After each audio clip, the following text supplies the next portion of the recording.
I'm Lee Ann McAdoo with Infowars.com, reporting here from Times Square. I am standing next to Rudy Dent. He's a 32-year veteran of the New York City Fire Department. He's worked as well with the New York City Police Department. And you retired right after 9/11. He was there on 9/11. He saw World Trade Center Tower 7 come down. Rudy, tell us about what happened that day. Well, I was off that day, and I received a call at home, and I got to see both buildings come down on TV. I jumped on my motorcycle. I did about 120 miles an hour across the Tappan Zee. I reported to my firehouse, and then I got my gear. A bunch of us got together. We commandeered a mail truck, and we made our way down to the site. At that time, Building 7 was still up. I saw Building 7 come down. My fellow firefighters who were there, they did that involuntary jerk when a loud explosion goes off. You know, you can't help it, and they did. I'm a Vietnam veteran too, so I kind of didn't jump like they did, but there was an explosion. The building did come down in complete classical controlled demolition. It came down on its own footprint. There's no question about that. As a matter of fact, Richard Gage from Architects and Engineers has completely handled that from his area of expertise. Okay. Now we heard rumblings, things that the fire department was saying that they were overhearing Larry Silverstein talking to his insurance company of whether or not he should have the building pulled. In your professional opinion, was the building pulled? Well, let me say this. In the New York City Fire Department, as I said, I had 32 years there. I was a chauffeur, and I was also a trained fire marshal. A fire marshal is considered an expert witness in court. He's like a forensic detective. He has the power to administer the oath, take testimony, and issue a subpoena. That's a lot of power. And he's a highly trained investigative person in his area of expertise, in arson. And we have no term that I know of that says pulling buildings. That's not our area of expertise. We've never done that. We don't do that. So for him to say that, I don't know where he pulled that out of, but it's just not part of our operations, okay? Right, so the fire department doesn't have the training to pull a building, to demo a building like that. We're not trained to do that. We've never done that. In my 32 years, I know of no evolution whatsoever that does that. And then talk to me a little bit, obviously, as a professional in the fire department for 30 plus years, they're saying that blaming it on office fires, just a few office fires. Well, if it wasn't so serious a situation, that would be completely laughable. That is ridiculous. First of all, our guys were up there. They were calling for additional hand lines to mop up the isolated pockets of fire. And let me just explain one thing. Never in the history of the world, never in the history of high-rise skyscrapers has ever a skyscraper ever come down because of fire. And I'm talking massive fire. And you know the reason why? Because fire does not burn by itself hot enough to compromise and melt steel. What we had in the World Trade Center, and I saw myself, was molten lava-like pockets of molten steel.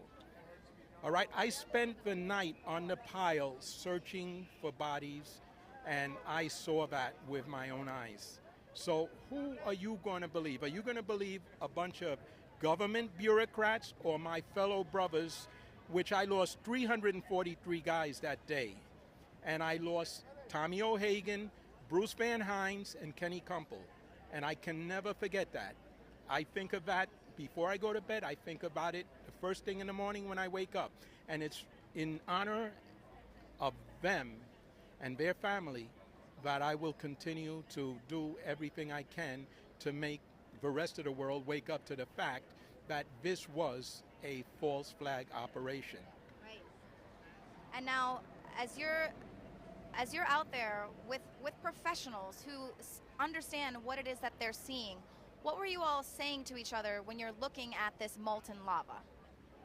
Well, we were overcome with grief. First of all, we lost 343 guys. We weren't talking about that. If you look at the numerous videos, you'll see the guys bent over in incredible grief. One of the things that we have in the fire department is an incredible brotherhood. We do what we do, an aggressive interior attack, because we believe in each other. We know that our guys will pull us out if we get into trouble. And if we lose somebody, we're family. We're very close. We know each other's families. We know each other's children. And one of the things that I've been privy to is I'm proud of is that the New York City Fire Department is a calling. It brings out the best in guys, in men who put their lives on the line to save other people's lives. New York City Fire Department is probably the least integrated of all the services, right? When I first came into the firehouse, it was all heavy brogues and stuff. But those same guys, I've seen them bent over giving mouth to little black children that they've just pulled out of a building. And typically when you die or when you cease to start to breathe, you throw up. And they gave them mouth to mouth. I've seen incredible acts of heroism. I love my fellow firefighters. We love each other. And I'm dedicated to exposing this false flag that took their lives. What do your comrades say to you? What do people say to you? Because we've tried to talk to some people, and of course, they have to worry about their pension and things like that. They cannot comment. And I'm retired. But while I was on, I was approached by the news, and I deferred from commenting for two reasons. First of all, I was at 1993, the first bombing, and I saw that. I stood shoulder to shoulder with the FBI while they foraged for little paint chips. And with their forensic science, they can take that paint chip and tell you the make and model of a vehicle that it belonged to. All right? And that was a bombing. This was a bombing. What did you think about them taking all of the debris away so quickly? That was a crime in and of itself, because the classical thing that any investigator is taught is protect the crime scene. And NIST and the 9/11 Commission lied to the public. I mean, you cannot be that stupid. You cannot be that stupid. In law, as a former police officer, every crime or offense has a degree of mental culpability. Either you knowingly, intentionally, recklessly, or negligently committed the act. And the mere fact that there were obviously, the definition of a conspiracy is when two or more people acting in concert knowingly commit an offense or a crime, all right?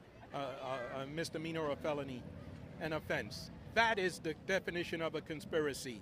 Was this a conspiracy? Absolutely. Yes, it was. And those people need to go to jail for treason. Is there anything else that you want to say to anyone out there? Anyone who might be wanting to come forward but they're scared? I want to thank you, because you're all we have.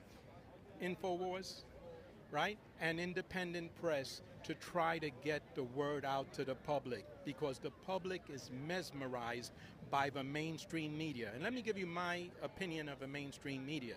The mainstream media is, their mission is to act as the most effective weapon of mass deception and public manipulation the world has ever seen. And if you don't think that's so, ask anyone any taboo question that the mainstream media frowns upon, with its army of trusted celebrity prostitutes. Right. All right? We've seen and you will see a sadly predictable knee-jerk reactionary response from the public, because that's what they've been trained to believe and trust in. Right. All right? Absolutely.